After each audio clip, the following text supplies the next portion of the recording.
मैं भीख मांगने के लिए जब एक घर में गई तो वहाँ एक लड़के ने मुझे घर में खींच लिया। फिर उसने मेरे साथ जो किया उसे जानकर आपके भी होश उड़ जाएंगे। मेरा नाम शालू है। मैं अकेले सड़क के किनारे खड़े होकर भीख मांगती और अपना गुजारा करती थी। एक दिन मैं एक घर में भीख मांगने के लिए चली गई। दरवाजे पर एक औरत आई और वो मुझे घर के अंदर ले गई। कहने लगी कि मेरे बेटे के साथ अगर शादी कर लोगी तो तुम्हारी ज़िंदगी संवर जाएगी। उस औरत के कहने में आकर मैंने उसके बेटे के साथ शादी कर ली। उस औरत ने शादी के 2 महीने बाद मुझसे कहा कि मेरे बेटे ने एक मन्नत मांगी थी कि वो अपनी पत्नी से पूरे 3 महीने तक नहीं मिलेगा और ना ही उसको देखेगा। मैंने जिस दिन अपने पति से शादी की थी सिर्फ उसी दिन उसको देखा था। मेरा पति मेरे सामने ही नहीं आता था। मैं एक दिन अपने पति के कमरे में छिप गई और जैसे ही मैंने उसकी शक्ल देखी तो उसे देखते ही मेरे पैरों तले से ज़मीन निकल गई थी। रोज की तरह आज भी मैं सड़क के किनारे खड़े होकर भीख मांग रही थी। कभी कभी जब मुझे सड़क के किनारे ज़्यादा भीख नहीं मिलती थी तो मैं लोगों के घरों में भी उनके दरवाजे पर दस्तक देकर भीख मांगती थी। मैंने जब एक घर का दरवाज़ा खटखटाया तो एक लड़का निकला। मैंने अभी कुछ कहा भी नहीं था कि अचानक वो लड़का मेरा हाथ पकड़कर कहने लगा, जल्दी से अंदर आ जाओ। मैंने उसे अंदर जाने से इनकार कर दिया और अपना हाथ उसके हाथ से छुड़ा लिया और वहाँ से भागकर गली के नुक्कड़ तक चली आई। पीछे देखने की मेरी हिम्मत ही नहीं हो रही थी। मैं बहुत छोटी थी जब मेरे माता पिता मुझे इस दुनिया में छोड़कर चले गए थे। मेरी माँ तो मेरे जन्म के टाइम पर ही मर गई थी। मेरा कोई भाई बहन भी नहीं था। लेकिन मेरे पिता की अचानक तबीयत खराब हो गई थी। मेरे पिता शराब पीते थे, इसलिए उनकी अचानक तबीयत खराब हुई। मेरी दादी ने उनका इलाज कराने से साफ इनकार कर दिया। उनका कहना था कि जब ये कुछ कमाता ही नहीं है तो इसके साथ चाहे जो हो, मैं इस पर 1 रुपया भी नहीं खर्च करूँगी। अगर उनको सही टाइम पर इलाज मिल गया होता तो शायद आज वो जिंदा होते। वैसे भी ज़िंदगी और मौत का फैसला तो भगवान के हाथ में है, मगर इसका ये मतलब नहीं कि हम किसी भी बीमार का ये सोचकर इलाज ना कराएं कि कुछ कमाता नहीं था। अगर मेरे पिता ठीक हो जाते तो ज़रूर वो सुधर जाते और किसी अच्छे काम पर लग जाते। मेरी दादी को मेरे पिता का इलाज करवाना चाहिए था। आखिरकार वो उनके बेटे थे, क्योंकि भगवान को भी वो लोग पसंद होते हैं जो कि किसी की मदद करते हैं। मगर यहाँ ऐसा कुछ नहीं हुआ था।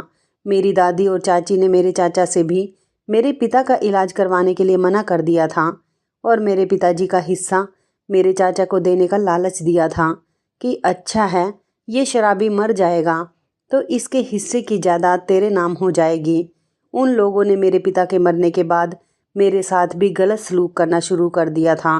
वो कहते हैं ना कि हमसे जुड़े हुए रिश्तों का अंदाज हमारे अपनों के जाने से पहले ही बदल जाते हैं। लोगों का कहना था कि मेरे पिता शराब पीने की वजह से मर गए थे, लेकिन मैं अच्छी तरह से जानती थी कि मेरे पिताजी शराब की वजह से नहीं बल्कि अपने परिवार के लिए दिन रात कमाई करते। और जब उनको ऐसा लगा कि अपने परिवार के लिए दिन रात मेहनत करने के बाद भी मुझे कुछ वसूल नहीं होता, इस गम में आकर उन्होंने शराब पीना शुरू कर दिया और यही उनकी मौत की वजह थी। मेरी दादी मेरे चाचा से बहुत प्यार करती थी क्योंकि उनके पास बेटे थे और उनकी अच्छी नौकरी थी, जबकि मेरे पिता तो एक मामूली से चौकीदार थे। मेरी दादी बहुत लालची औरत थी। उनको हमेशा पैसों से ही प्यार था। मेरे पिता उनके बड़े बेटे थे। उन्होंने कभी अपने बड़े बेटे से प्यार नहीं किया। मेरे पिताजी जब जिंदा थे तो उन्होंने मुझे बताया था कि मेरी तुम्हारी माँ के साथ लव मैरिज हुई थी। तुम्हारी माँ को मरे हुए पूरे 8 साल हो गए और मैं आज भी तुम्हारी माँ को नहीं भूल पाया हूँ। मैं आज भी उससे पहले जितनी ही मोहब्बत करता हूँ और इस पसंद की शादी पर वो दोनों इतनी जल्दी अलग हो जाएंगे, इस बारे में ना तो कभी मेरी माँ ने सोचा था और ना ही कभी मेरे पिताजी ने। यही वजह थी कि मेरी माँ के मरने के बाद कभी मेरे पिताजी ने दूसरी शादी नहीं की। मेरी माँ मुझे मेरे पिता की गोद में छोड़कर मर गई थी। मेरे पिता ने मेरी ही खातिर दूसरी शादी नहीं की थी। उनका कहना था कि मैं अपनी बेटी को खुद संभाल लूँगा, खुद पाल लूँगा, लेकिन किसी दूसरी औरत के हवाले कभी नहीं करूँगा। बचपन से ही मेरी दादी और चाची ने मेरी माँ के ना होने का मुझसे फ़ायदा उठाया था। उन्होंने कभी मुझे प्यार मोहब्बत की नज़र से नहीं देखा था। मेरा जो काम करते मेरे पिताजी ही किया करते थे। उन लोगों को बस मेरे पिताजी के मरने का ही इंतज़ार था। वो लोग मुझे बिल्कुल भी पसंद नहीं करते थे। पिताजी के मरने के बाद ही उन्होंने मुझे घर से निकाल दिया। पिताजी के मरते ही उन्होंने इस काम को भी अंजाम दे दिया। मैं उस टाइम 9 साल की थी। मैंने अपने ऊपर जुर्म होते हुए देखा था, लेकिन मैं किसी से कुछ कह नहीं पाई थी। मैंने अपनी दादी और चाची का एक अलग ही रूप देखा था। वो लोग मुझसे घर के सारे काम करवाया करते थे। पढ़ने लिखने की उम्र में उन्होंने मुझे खाना पकाने पर डाल दिया था। उन दिनों मुझे अपने अपनों की ज़रूरत थी, लेकिन मेरे अपनों ने ही मेरे पिता के मरने के बाद मेरी ज़िंदगी बर्बाद करने के बारे में सोच लिया था। उन्होंने ये भी नहीं सोचा कि मैं उनका सारा घर संभाल रही हूँ, तो ज़रूरत पड़ने पर वो मेरा भी साथ दे और मेरी फ़िक्र करे। आखिरकार मैं उनके ही घर की तो बेटी थी, तो उन्हें भी मेरा ख्याल करना चाहिए था, क्योंकि मैं अपनी माँ की मोहब्बत तो कभी पा न सकी थी। मेरे पिता के सामने तो किसी की मजाल नहीं होती थी कि मुझसे ऊंची आवाज़ में भी बात कर सके। मेरे पिताजी ने हमेशा मुझसे बहुत प्यार किया था। वो मेरा अपना घर होते हुए भी अपना नहीं था। मेरी चाची देखने में तो बहुत खूबसूरत थी, लेकिन मुझे उतनी ही ज़्यादा बदसूरत लगती थी, क्योंकि कभी उन्होंने मुझे अच्छा नहीं समझा था। इसकी वजह बस यही थी कि उन्होंने कभी मुझ जैसी मासूम लड़की पर तरस नहीं खाया था। उन्होंने मेरी माँ की हर चीज़ पर कब्जा कर लिया था। मेरी माँ का सामान, मेरी माँ का कमरा और वो सब उन्होंने अपने हिस्से में ले लिया था। जब पिताजी जिंदा थे तो अपनी माँ का सामान मैं इस्तेमाल करती थी और दादी ने भी खुशी खुशी उन्हें सब कुछ सौंप दिया था। लेकिन पिताजी के मरने के बाद तो मेरी दादी और चाची ने मेरा जीना दुश्वार करके रख दिया था। इस घर की किसी चीज़ पर मेरा कोई हक नहीं था। मुझे नौकरों की तरह ट्रीट किया जाता था। नौकरों की तरह ही रूखा सूखा बचा हुआ खाना मुझे दे दिया जाता था। मेरे चाचा भी ये सब कुछ खामोशी से देखते रहते थे। मेरी दादी का कहना था कि मेरा छोटा बेटा ज़्यादा पैसे कमाता है, इसलिए इस घर पर ज़्यादा हक उसका ही है। मेरी चाची के 2 बेटे थे, इसलिए मेरी दादी चाची को इतना प्यार करती थी कि जैसे इस दुनिया में उनके जैसी कोई औरत ही नहीं है। मगर मेरी चाची कितनी बदतमीज और बुरी औरत थी, ये सब कुछ तो मैं ही जानती थी। इतनी छोटी सी उम्र में ही मुझे लोगों के चेहरे पढ़ने आ गए थे। ये समझ आ गई थी कि इस ज़माने में कोई किसी का नहीं है। एक इंसान के चेहरे पर कितने नकाब होते हैं और समय बदलने पर वो कितने रूप बदल लेता है। और ये सब कुछ मैंने कहीं और से नहीं, बल्कि अपने ही परिवार से सीखा था। अपने ही घर में रहने वाले लोगों से सीखा था, जो कि सिर्फ नाम के ही मेरे अपने थे। बाकी तो कोई मुझे प्यार की नज़र से भी देखता नहीं था। चाची ने पिताजी के मरने के बाद घर की हर चीज़ पर अपना हक जताना शुरू कर दिया था और घर की हर चीज़ अपने हिस्से में कर ली थी। दादी तो चाची के ऐसा करने पर बस खामोश ही रहती थी, बल्कि उनका साथ भी देती थी। घर में कोई भी काम मेरी चाची की मर्जी के खिलाफ नहीं होता था।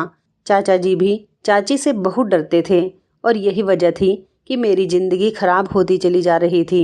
मुझे पढ़ाई लिखाई करने का बहुत शौक़ था। जब मेरे पिताजी जिंदा थे तो अपनी कमाई से वो मुझे स्कूल भेज दिया करते थे, लेकिन जिस दिन से मेरे पिताजी की मौत हुई थी उस दिन से मेरी चाची ने मेरे कंधों पर घर की जिम्मेदारियां डाल दी थी और तभी से मेरा पढ़ने लिखने का सपना भी चूर चूर होकर रह गया था। पिताजी जिंदा होते तो मेरे सारे शौक़ और सारे सपने पूरे करते, मगर यहाँ तो सब मेरे शौक़ और सपने तोड़ने पर लगे हुए थे। किसी को मेरी कोई फिक्र ही नहीं थी। भला कोई मेरी किसी चाहत को कैसे पूरा कर सकता था। मेरी चाची और दादी तो मुझे अपना दुश्मन समझती थी और इसी वजह से उन दोनों ने मुझे इस घर से निकालने का फैसला कर लिया था और सोच लिया था कि मुझे कहाँ पर भेजा जाए, क्योंकि उन्हें ये भी फिक्र लगी रहती थी कि अगर लोगों को इस बारे में पता चला कि मेरी दादी और चाची ने ही मुझे घर से निकाल दिया तो इस बात पर लोग उनकी बहुत बेइज्जती करेंगे। बस उनको अपनी इज्जत की फिक्र थी, इस वजह से वो लोग मुझे अपने घर में बर्दाश्त कर रहे थे। लेकिन एक दिन उन्होंने प्लानिंग करके इस बात का भी सॉल्यूशन निकाल लिया था। वो लोग इतने अच्छे तो नहीं थे कि मेरे लिए किसी अच्छी जगह पर रहने का इंतजाम करते। मेरी चाची ने मुझे कोठे पर एक औरत के हवाले कर दिया। इसका मतलब यही था कि उन्होंने मुझे कोठे पर बेच दिया था और लोगों से यही कह दिया था कि मैं खुद अपने घर से भाग गई हूँ, बल्कि उन्होंने कोठे वाली बाई से मेरी महंगी कीमत भी वसूल की थी। 10 साल की उम्र में ही मैं कोठे पर बिक गई थी। वो औरत जब मुझे लेने के लिए आई तो पहले तो बड़ी हैरानी से मुझे देखने लगी। वो कभी मुझे देखती तो कभी मेरी चाची को। उसे इस बात पर यकीन नहीं हो रहा था कि कोई अपने घर की बेटी को कोठे पर कैसे बेच सकता था, मगर ये सच था कि मेरी चाची ने मुझे बेच दिया था, क्योंकि वो औरत तो मुझे अपना दुश्मन समझती थी। उसने मुझे घर से निकालकर उस कोठे वाली बाई के हवाले करके घर का दरवाज़ा बंद कर लिया। मैं बहुत रो रही थी कि मुझे उसके साथ नहीं जाना, मुझे अपने पिताजी के घर में रहना है, लेकिन मेरी आवाज़ तो जैसे किसी को सुनाई ही नहीं दे रही थी। मैंने अपने चाचा जी को भी बहुत आवाज़ लगाई, लेकिन उन्होंने घर पर होने के बावजूद भी मेरी आवाज़ को इग्नोर कर दिया। बहुत देर तक इसी तरह से मैं रो रो कर चाचा को आवाज़ लगाती रही और कोई बाहर नहीं आया था। तो बाई मेरा हाथ पकड़कर मुझे गाड़ी में लेकर बैठ गई थी। उस बाई ने मुझसे कहा कि तेरा इस दुनिया में कोई नहीं है, मेरे साथ चलेगी तो फ़ायदे में रहेगी। अब मैं उसी के सहारे पर थी। वो जहाँ भी ले जाती मुझे उसकी मर्जी के मुताबिक जाना था। थोड़ी दूर गाड़ी चलने पर हम एक पुरानी सी कोठी पर पहुँच गए थे। वहाँ एक कोठी बनी हुई थी। उस औरत ने मुझे बताया कि ये एक कोठा है, यहाँ पर लड़कियाँ बेची और ख़रीदी जाती हैं, और तेरी चाची ने भी मुझसे तेरी महंगी कीमत वसूल की है। उसने कहा कि यहाँ पर तेरे जैसी बहुत सारी लड़कियाँ रहती हैं। मुझे तुझ पर तरस आ गया था, मैंने तुझे खरीद लिया है। मैं तुझे अभी किसी मर्द के हाथ नहीं बेचूंगी। तू यहाँ पर आराम से रह सकती है, इसे तू अपना ही घर समझ। उन्होंने मुझे बताया कि लेकिन यहाँ रहने के लिए तुझे मेरे लिए काम करना होगा। मैं उनकी बात सुनकर हैरान रह गई थी कि आखिर में 9-10 साल की बच्ची उनके लिए भला क्या काम कर सकती थी। उन्होंने मुझे बताया कि मैं यहाँ पर छोटी लड़कियों से भीख मंगवाती हूँ। लोग लड़कियों को ज़्यादा भीख देते हैं, इसलिए तुझे मेरे लिए सड़क पर या लोगों के घर पर जाकर भीख मांगनी होगी, और जितने भी पैसे तू भीख मांग कर लाएगी वो सारे मुझे देने पड़ेंगे। यहाँ रहने में तुझे किसी तरह की कोई दिक्कत नहीं होगी। यहाँ तुझे खाना मिलेगा, रहने के लिए जगह भी मिलेगी। मैं उसकी इस बात पर राजी हो गई थी। भीख मांगना कोई ऐसा काम तो नहीं था जिसे सीखना पड़ता, मगर मुझे भीख मांगना भी कहाँ आता था। इसलिए वो औरत दूसरी लड़कियों के साथ रोज़ मुझे भेज दिया करती थी और मैं उनके साथ भीख मांगने की प्रैक्टिस करती थी, और धीरे धीरे मैं भीख मांगना भी सीख गई थी। कोठे पर जवान लड़कियां भी बिकती थी जिनके साथ गलत काम होते थे, और छोटी लड़कियों से बाई भीख मंगवाती थी। पहले तो मैं बहुत सारी लड़कियों के साथ भीख मांगने जाती थी, लेकिन अब मुझे बाई के कोठे पर रहते हुए 2 महीने गुजर गए थे। सब लोग उस औरत को बाई अम्मा कहते थे। अब मैं अकेले ही भीख मांगने के लिए चली जाती थी और सड़क के किनारे बैठकर भीड़ भाड़ वाली जगह में जाकर काफ़ी सारे पैसे भीख मांग कर लाती थी। इसी तरह काफ़ी साल गुजर गए थे और वक्त धीरे धीरे गुजरता चला गया था। मेरी उम्र 17 साल हो गई थी और अभी तक मैं बाई अम्मा के कोठे पर लड़कियों के साथ भीख मांगने जाती थी। बाई अम्मा हमारी कमाई खा खा कर बहुत अमीर हो गई थी। उसने अभी तक मुझे पाल पोस कर बड़ा कर दिया था। बाई अम्मा ने मेरे लिए बहुत कुछ किया था। बाई अम्मा मुझे अपनी बेटी समझती थी। उसका कहना था कि इस दुनिया में तेरे माता पिता नहीं हैं, लेकिन यहाँ पर जितनी भी लड़कियाँ हैं किसी की माँ है या किसी का पिता है, या फिर किसी की तो दोनों ही हैं। तू ही एक ऐसी अकेली लड़की है जिसके माँ बाप में से कोई भी नहीं है, इसलिए मैं तुझे अपनी बेटी बनाकर रख रही हूँ। बाई अम्मा ने मेरे लिए मेरी कमाई से ही एक अलग मकान खरीद लिया था। उनका कहना था कि कभी अगर मैं इस दुनिया में ना रही तो तुझे बेसहारा करके नहीं जाऊंगी, क्योंकि मैं जानती हूँ कि मैं लड़कियों के साथ गलत काम करती हूँ। भगवान मुझे उसकी सज़ा ज़रूर देगा। मेरे मरने के बाद पुलिस मेरा पूरा कोठा बंद कर देगी और इस कोठे को अपनी हिरासत में ले लेगी। मैं नहीं चाहती कि मेरे जाने के बाद बाकी लड़कियों की तरह तू भी बेसहारा हो जाए, इसलिए मैंने तेरे लिए एक अलग से मकान लिया हुआ है। तू जब चाहे अपने उस घर में रह सकती हैं, वो तेरा अपना घर है, तू उस घर की मालकिन है। बाई अम्मा मुझसे बहुत प्यार करती थी और मुझे भी उनके साथ रहते रहते उनकी काफ़ी आदत हो गई थी। मैंने मान लिया था कि इस दुनिया में अगर कोई मेरा है तो एक वही औरत थी जिसने मुझे अपने पास रखा तो था अपने काम के लिए, लेकिन उसे हमेशा मेरी फ़िक्र रहती थी। उन्होंने मुझे हमेशा अपनी बेटी समझा था। उन्होंने मुझे बताया था कि मेरी एक बेटी थी जिसको कुछ लड़कों ने कोठे पर बेचकर उसके साथ गलत किया था। मेरी बेटी उस कोठे से भागने की कोशिश कर रही थी। जब उसकी कोशिश नाकाम हो गई तो वो उसी कोठे में फांसी लगाकर मर गई। वो ये बात बताते हुए रोने लगी और कहने लगी कि बस तभी से ही मैंने ये कोठा खोल लिया, क्योंकि मेरा पति भी इस दुनिया में नहीं है, मेरी बेटी मुझसे छीन ली गई। अब मैं किसके सहारे ज़िंदगी गुजारती। वो लोग मेरे पास लड़कियों को बेच कर जाते हैं, मैं उनके साथ कुछ गलत नहीं करती। छोटी लड़कियां आती हैं तो उनसे भीख मंगवाती हूँ, और बड़ी लड़कियां आती हैं तो वो अपनी मर्जी से अपना सौदा करती हैं। और मैंने यहाँ पर एक सेंटर भी खोल कर रखा है, और उसमें लड़कियाँ सिलाई सीख कर, कपड़े सीकर पैसे कमाती हैं। मैं किसी से ज़ोर ज़बरदस्ती नहीं करती, जो जैसे चाहे रहे, क्योंकि मुझे लड़कियों के अंदर अपनी बेटी नज़र आती हैं। मैं नहीं चाहती कि जिस तकलीफ़ से मेरी बेटी गुजरी है, ये लड़कियां भी उसी तकलीफ़ से गुजरें। मैं इन लड़कियों के साथ कुछ गलत नहीं करती। यही वजह है कि कोई भी बेची जाने वाली लड़की यहाँ से वापस जाना नहीं चाहती, क्योंकि लड़कियों को पता होता है कि यहाँ पर उनके साथ कुछ गलत नहीं किया जाता। एक दिन अचानक बाई अम्मा की तबीयत बहुत ज़्यादा ख़राब हो गई और वो इस दुनिया को छोड़कर चली गई। आज मैंने अपनी बाई अम्मा को भी खो दिया था। बाई अम्मा ने ही मुझे एक बात सिखाई थी कि कितना भी नुकसान क्यों ना हो जाए, तुम कभी हार मत मानना। बाई अम्मा के जाने के बाद मैं उस कोठे को संभालने लगी थी, लेकिन जैसे कि बाई अम्मा ने एक दिन मुझसे कहा था कि पुलिस हमारे कोठे को हिरासत में ले लेगी, बाई अम्मा के मरने के बाद वही हुआ था।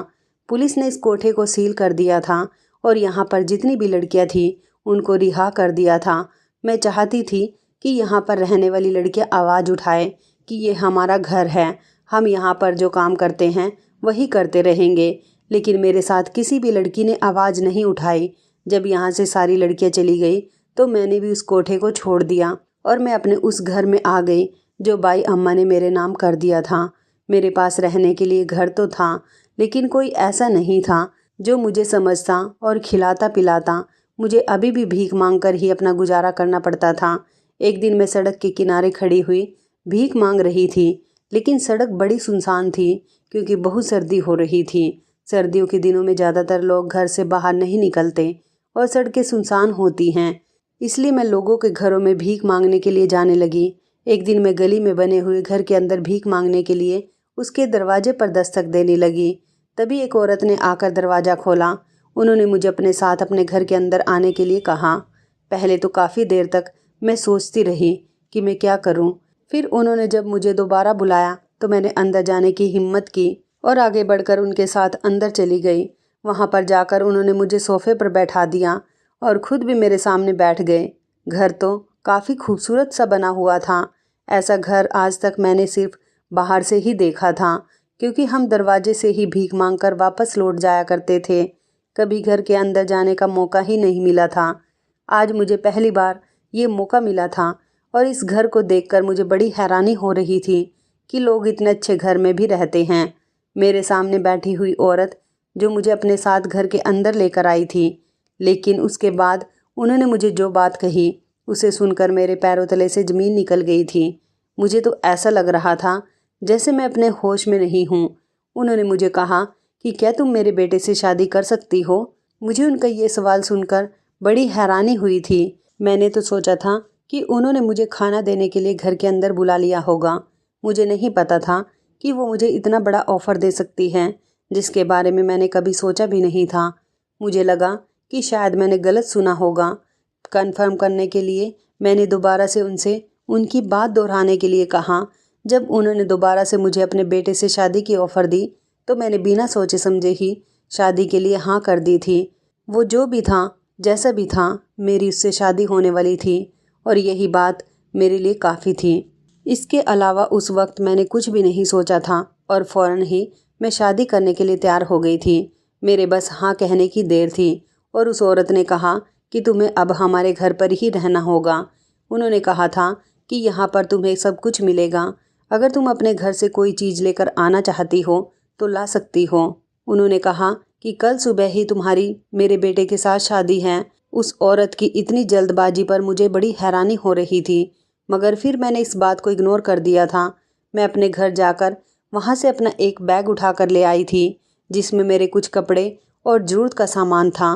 मैं अपना सामान लेकर वापस उसी औरत के घर पर आ गई थी। उस औरत ने मुझे अपने घर पर रहने के लिए एक अलग से रूम दिया था और कहा था कि अब तुम इस रूम में रहोगी। वो रूम भी उस घर की तरह ही खूबसूरत था। मुझे अपनी आंखों पर यकीन नहीं हो रहा था कि मैं इतने बड़े घर की बहू बनने जा रही थी। मुझे अपनी किस्मत पर अभी तक यकीन नहीं हो रहा था, मगर वो औरत अपने बेटे की शादी मुझसे क्यों करवा रही थी, ये बात मेरी समझ में नहीं आ रही थी। मैं तो एक आम सी भीख मांगने वाली लड़की थी। वो औरत चाहती तो अपने बेटे की शादी किसी बड़े और अमीर परिवार की बेटी से भी करवा सकती थी। उसे मैं ही क्यों पसंद आई थी, ये बात मेरी समझ नहीं आ रही थी, जबकि वो तो मेरे बारे में कुछ जानती भी नहीं थी। मगर मैंने इस बात को इग्नोर कर दिया और सोचा कि मुझे क्या मतलब, मुझे तो बस अपनी आने वाली ज़िंदगी के बारे में सोचना चाहिए। कब तक मैं अकेली भीख मांगती रहती। पहले की बात और थी, बाई अम्मा ने मुझे इतना बड़ा कर दिया था, लेकिन अब उस घर में मेरा अकेले रहना भी तो ठीक नहीं था। ऐसे में मुझे उस औरत का ऑफ़र ही बेहतर लगा था। वो औरत जैसा भी सोचकर मुझे अपने बेटे के लिए चुन रही थी, मेरे लिए यही काफ़ी था कि मेरे इतने बड़े घर के बेटे के साथ शादी होने जा रही थी। वैसे भी एक न एक दिन तो मेरी शादी होनी ही थी। अब जबकि मैं एक भीख मांगने वाली लड़की थी, तो कभी दूर दूर तक भी मेरे लिए ऐसे परिवार का रिश्ता नहीं आता। अब ये तो मेरा अच्छा भाग्य था कि खुद इस औरत ने मुझे अपने बेटे के लिए शादी करने की ऑफ़र दी थी। इससे ज़्यादा भला मुझे और क्या चाहिए था। वो औरत मुझे कमरे में छोड़कर जा चुकी थी और थोड़ी देर के बाद एक नौकरानी मेरे लिए खाना लेकर आई थी।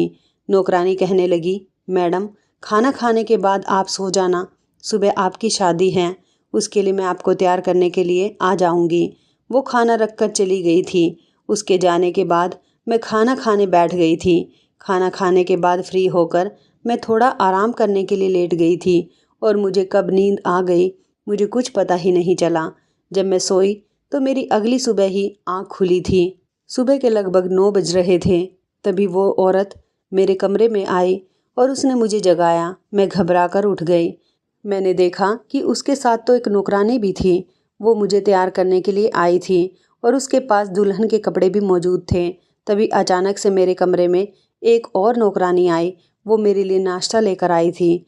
उस औरत ने कहा कि नाश्ता करने के बाद तुम तैयार हो जाना, इस सामान में तुम्हारे दुल्हन बनने का सारा सामान है।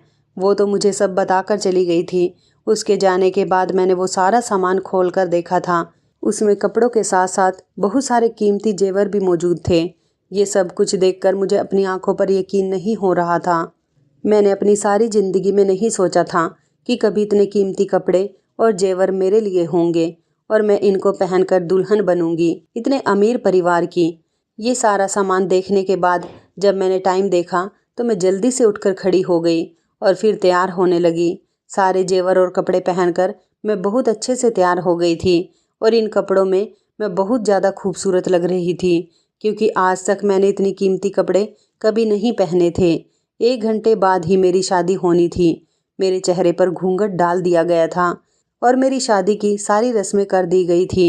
मेरी शादी जिससे हुई थी उसको तो मैंने अभी तक देखा ही नहीं था।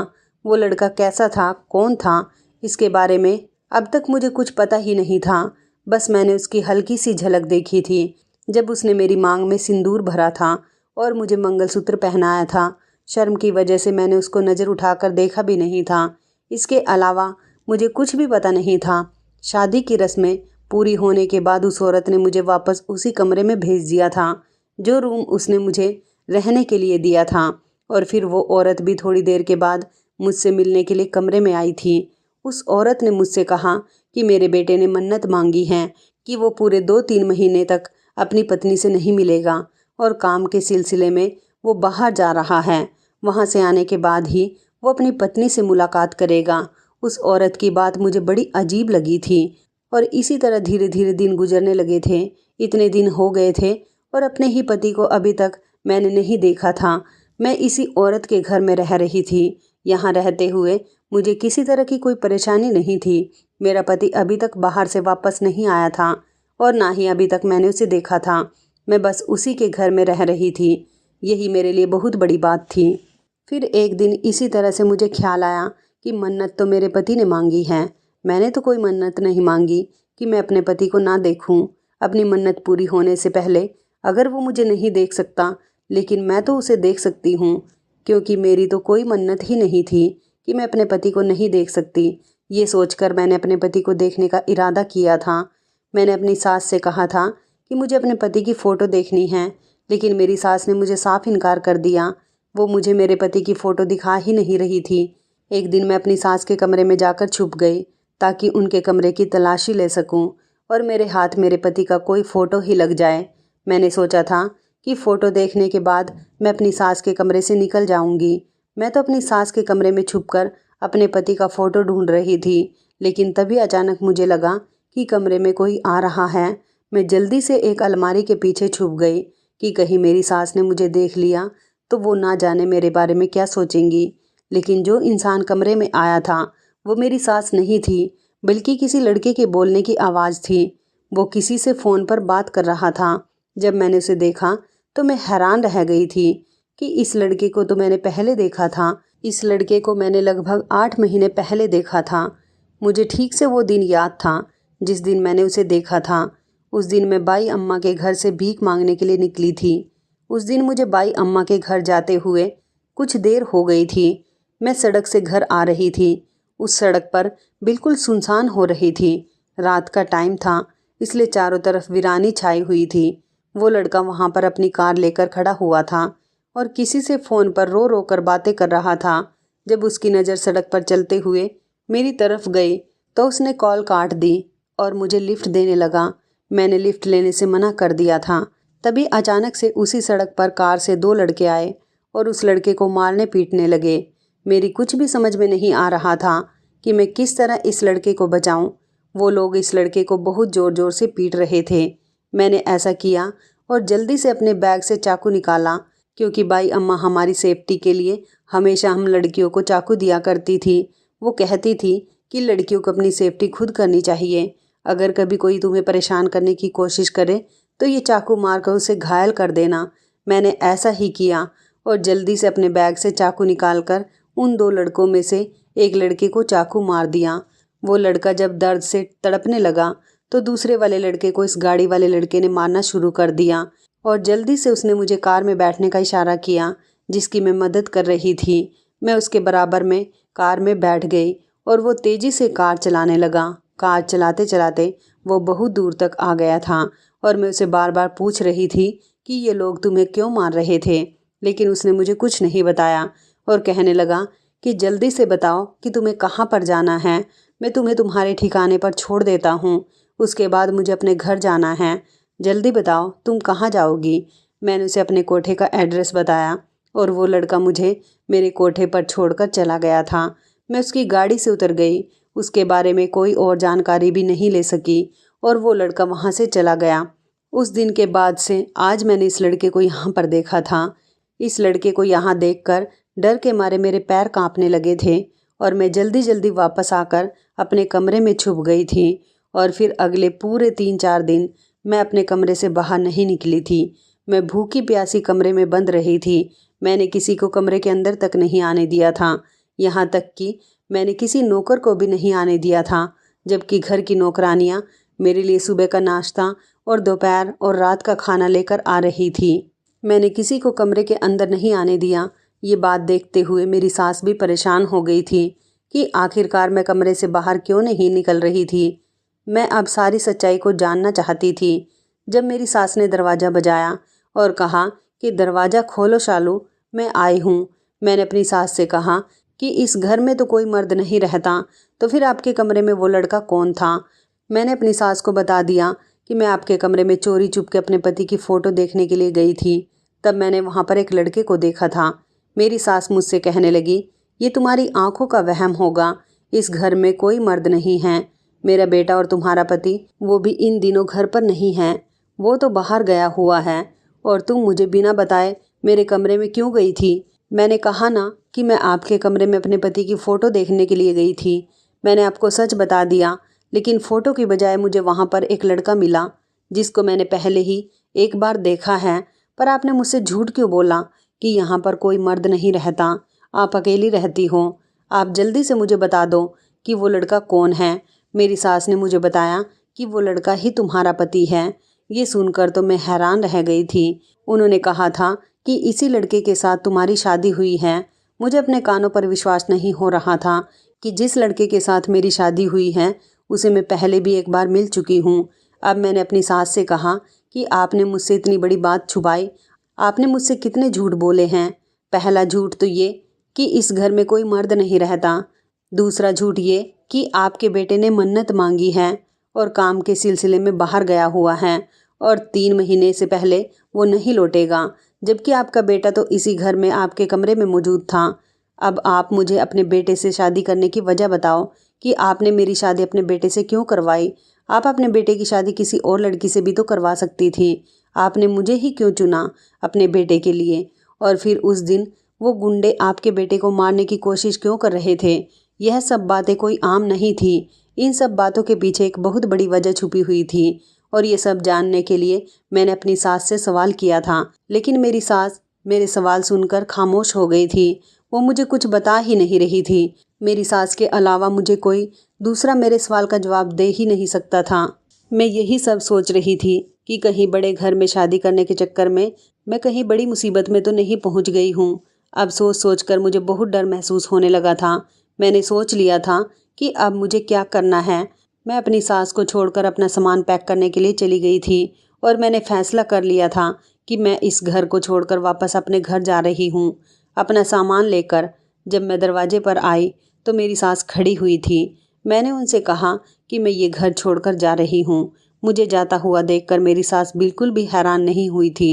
मुझे पक्का यकीन था कि मुझे जाता हुआ देखकर मेरी सास मुझे ज़रूर रोकेंगी और ऐसा ही हुआ था। मेरी सास मुझे रोकने की बहुत कोशिश कर रही थी, लेकिन मैंने अपनी सास से कहा कि मैं एक शर्त पर ही रुकूंगी, जब आप मुझे मेरे सवालों का जवाब दोगी। मेरी सास मुझे पूरी बात बताने के लिए तैयार हो गई थी। उन्होंने मुझे बताया कि गांव में हमारा एक पुश्तैनी मकान है, लेकिन हम लोग यहाँ शहर में रहते हैं। ऐसा इसलिए क्योंकि काफ़ी सालों पहले हम लोग भी गांव में रहते थे। हमारे गांव में एक रिवाज है कि जब कोई इंसान अपनी ख़ानदानी जायदाद हासिल करना चाहे तो उसे उसकी ख़ानदानी जायदाद तभी मिलेगी जब वो किसी गरीब और भिखारी लड़की से शादी करेगा। जिस लड़के के साथ तुम्हारी शादी हुई है उसका नाम मनीष है। मनीष मेरा इकलौता बेटा है। मैं अपने पति के साथ गांव में रहा करती थी। वहां पर मेरे पति की करोड़ों की ज़मीन थी। जब मेरे पति मर गए तो मेरे पति के भाइयों ने मेरे पति की सारी संपत्ति अपने नाम कर ली और हम लोगों को बेघर कर दिया। मैं अकेली अपने बेटे को लेकर शहर में आ गई और ना जाने कितनी परेशानियां झेलने के बाद मैंने अपने बेटे को काबिल इंसान बना दिया और आज भी मेरे पति के भाई मेरे पति की जायदाद पर राज कर रहे हैं। उस जायदाद का असली मालिक मेरा बेटा है, क्योंकि वो सब उसके पिता की मेहनत की जायदाद है।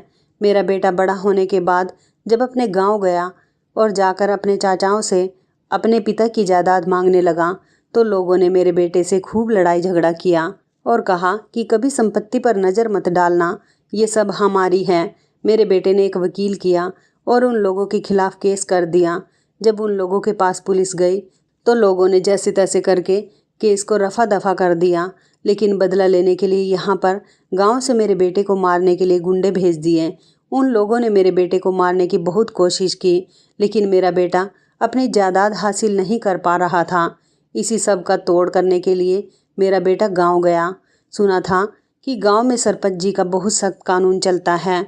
सब लोग सरपंच जी के पास अपनी परेशानी लेकर जाते हैं। जब मेरा बेटा गांव के सरपंच के पास अपनी परेशानी लेकर गया तो सरपंच ने कहा कि तुम्हें अगर अपने पिता की सालों पुरानी जायदाद को हासिल करना है तो तुम्हें उसके लिए किसी गरीब या फिर भीख मांगने वाली लड़की से शादी करनी होगी और शादी का प्रूफ हमें देना होगा। उसके बाद वो सारी जायदाद तुम्हारे नाम करवा दी जाएगी, क्योंकि हमारे गांव का नियम है, हमारे गांव की ज़मीनों की जायदाद का मालिक वही इंसान होता है जो अमीर होते हुए भी किसी गरीब लड़की को अपने घर में इज्जत दे, उसे मान सम्मान के साथ रखे और उससे शादी करे। यही वजह थी कि मैंने तुम्हें अपने बेटे के लिए चुना और तुम्हारी शादी उसके साथ कर दी। शादी करने के बाद मेरा बेटा अपनी शादी का प्रूफ देने के लिए गांव के सरपंच के पास गया। गांव के सरपंच ने मेरे बेटे को पहले ही 3 महीने का टाइम दिया था कि 3 महीने पूरे होने के बाद तुम्हारी जायदाद तुम्हारे हवाले कर दी जाएगी। मेरे बेटे की जायदाद अभी उसके हवाले नहीं की गई। वो यहीं पर रहता है और अपनी जायदाद हासिल करने के लिए क्या कुछ कोशिश नहीं कर रहा। ऐसा नहीं है कि तुम्हारे साथ नाइंसाफ़ी की गई है। तुम मेरे बेटे की पत्नी हो, तुम ही मेरे बेटे की पत्नी रहोगी। मेरे बेटे ने तुम्हें देखा है। जिस दिन तुमने उसकी मदद की थी, उसे उन गुंडों से बचाया था, उसी दिन से वो तुम्हें पसंद करने लगा है। और अब जब उसे पता चला कि तुम ही उसकी पत्नी हो, तो वो और भी ज़्यादा खुश हो गया और कहने लगा कि जब मेरी जायदाद मेरे हाथ में आ जाएगी, तब मैं अपनी पत्नी को सरप्राइज़ दूंगा कि मैं ही उसका पति हूँ और वो मेरी सारी जायदाद की मालकिन है। मेरे बेटे ने सोचा कि वो आधी जायदाद तुम्हारे नाम कर देगा और आधी ट्रस्ट में गरीब लोगों को दे देगा, क्योंकि तुमने मेरे बेटे की बहुत मदद की है। अगर तुम उससे शादी करने के लिए तैयार ही ना होती, तो मेरे बेटे को कभी उसकी जायदाद नहीं मिलती। ये सब सुनकर तो मेरे पैरों तले से ज़मीन निकल गई थी। मैंने पीछे पलट कर देखा तो मेरा पति भी मेरे पीछे ही खड़ा हुआ था। वो मेरे आगे हाथ जोड़कर खड़ा था, कहने लगा था कि मुझे माफ़ कर दो, मैं तुमसे बहुत प्यार करता हूँ। ये बात सच है जो तुम्हें माँ ने बताई है। अगले 24 घंटे बाद कोर्ट में जाकर मेरी सारी जायदाद मेरे चाचा मुझे वापस कर देंगे, क्योंकि मैंने गांव के कानून के हिसाब से एक भीख मांगने वाली गरीब लड़की से शादी की है। मैं तुम्हें थैंक यू बोलना चाहता हूँ, तुमने मेरा बहुत साथ दिया। यह सब सुनकर मैं हैरान रह गई थी। मैं बहुत खुश हुई थी कि मेरी ज़िंदगी में इतना बड़ा बदलाव भी आ सकता था। मैंने तो कभी सोचा भी नहीं था कि मेरे परिवार के अलावा भी कुछ लोग ऐसे हैं जो सिर्फ मुझसे नफ़रत ही नहीं करते, बल्कि मुझसे प्यार करते हैं। मेरी ज़िंदगी में बाई अम्मा के बाद मनीष एक ऐसा इंसान आया जिसने मुझे प्यार किया, वरना तो मुझे ऐसा लगता था जैसे इस दुनिया में हर इंसान मतलबी है, कोई किसी से प्यार नहीं करता, हर इंसान एक दूसरे से नफ़रत करता है। मेरी ज़िंदगी बिल्कुल बदल गई थी। मेरे पति की जायदाद मिल गई और अब मैं खुशी खुशी उसके साथ ज़िंदगी गुजार रही हूँ। तो इस कहानी के बारे में आपकी क्या राय है, कमेंट करके ज़रूर बताइएगा। दोस्तों, आपको हमारी ये कहानी कैसी लगी, आप हमें कमेंट बॉक्स में ज़रूर बताएं। यदि आपके पास भी ऐसी कोई प्यारी सी कहानी है या फिर ऐसी कोई कहानी जिससे कुछ शिक्षा मिले, तो आप हमारे साथ उसको ज़रूर शेयर करें। दोस्तों, यदि आपको हमारी ये वीडियो अच्छी लगे तो आप हमारी इस वीडियो को लाइक शेयर ज़रूर करें और ऐसी ही दिल को छू लेने वाली प्रेरणादायक कहानियाँ सुनने के लिए हमारे चैनल को भी सब्सक्राइब करें। यदि आप हमें फेसबुक पर देख रहे हैं तो आप हमारे फेसबुक पेज को लाइक और फॉलो ज़रूर करें। तो दोस्तों, फिर मिलते हैं ऐसी ही ज़बरदस्त कहानी या टिप्स के साथ नई वीडियो में। तब तक के लिए धन्यवाद। आप सभी अपना ख्याल रखना। आपका दिन शुभ व मंगलमय हो।